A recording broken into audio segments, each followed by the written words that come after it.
Efésios 2, a partir do verso 5, diz o seguinte: Estando nós mortos, ainda mortos em nossas ofensas, nos vivificou juntamente com Cristo.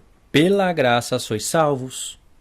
E nos ressuscitou juntamente com Ele, e nos fez assentar nos lugares celestiais em Cristo Jesus, para mostrar nos séculos vindouros as abundantes riquezas da sua graça, pela sua benignidade para conosco em Jesus Cristo, porque pela graça sois salvos, por meio da fé.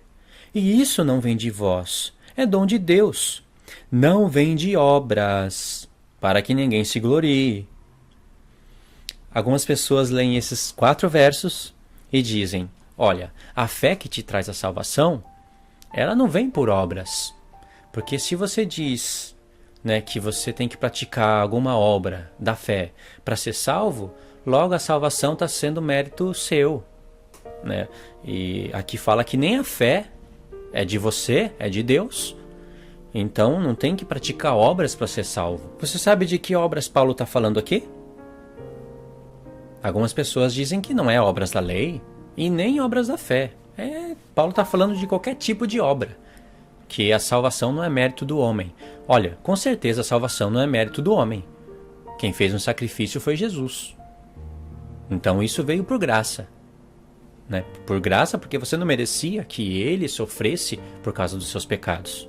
Mas uma vez que esse sacrifício foi feito, você vai ter que praticar obras para ser salvo.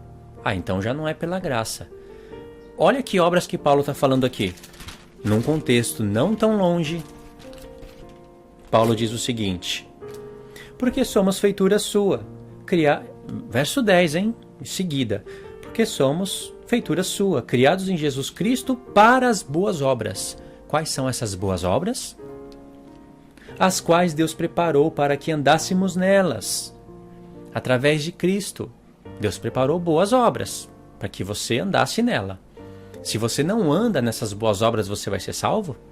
Porque naquele tempo no qual Paulo escreveu as epístolas, ele estava lutando contra os judaizantes, que estava pregando em todas as sinagogas que os gentios tinham que guardar toda a lei de Moisés para ser salvo.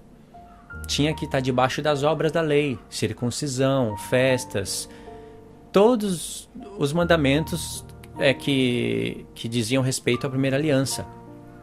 Você vê isso em Atos dos Apóstolos. E por isso que Paulo fala, pela lei, ninguém será justificado diante de Deus. Ele fala isso em Gálatas 2. Mas o contexto é a circuncisão. É a primeira aliança. Mas na nova aliança, a qual vem a graça de Deus sobre você, Deus te dá obras para você fazer e ser justificado. Olha o que Paulo diz. Portanto, verso 11. Lembrai-vos de que vós, noutro tempo, éreis gentios na carne, chamados em circuncisão pelos que na carne se chamam circuncisão, feita pelas mãos dos homens. Agora eu pergunto, o que tem a ver isso com o que Paulo falou antes? O que tem a ver o assunto da circuncisão e da incircuncisão com pela graça sois salvos, mediante a fé? E isso é dom de Deus, não por obras, para que ninguém se glorie. Porque quando Paulo fala, portanto, Paulo está ligando o contexto. Tem que ter a ver. Tem que ter uma ligação. Portanto, lembre-se de que vocês eram acusados pelos judaizantes, né? Não está escrito aqui judaizantes, mas quem são esses? Os judaizantes. Vocês eram acusados, chamados de incircuncisão. Vocês são incircuncisos. Circuncisão é você praticar as coisas da nova aliança. Todo aquele que se circuncidasse tinha que praticar as leis da primeira aliança, senão não era circuncidado, não era considerado circuncidado. E como estava vendo o tempo de transição das duas alianças naquele contexto de vida, porque para a nova aliança, né, tomar o seu lugar no entendimento de todos os gentios e de todos os judeus que haveriam de crer em Cristo, precisava de um tempo de transição. E durante esse tempo em que a nova aliança tomaria o seu lugar sobre a aliança antiga, vinha os judaizantes, né, desfazendo tudo que Paulo ensinava.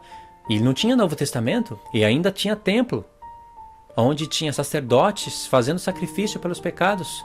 E havia ainda, se você ler Atos 14, 17 e também capítulo 18, havia muitos, milhares de gentios na primeira aliança.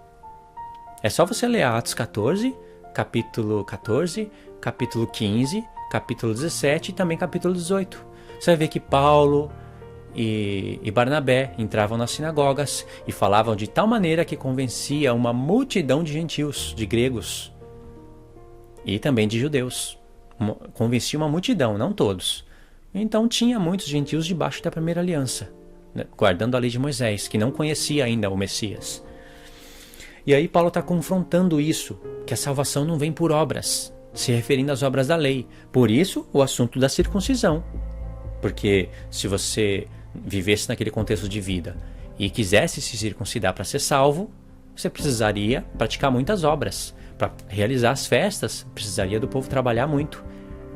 Se você medita e sabe como é que era realizada as festas, você vê o tanto de trabalho que o povo tinha que fazer.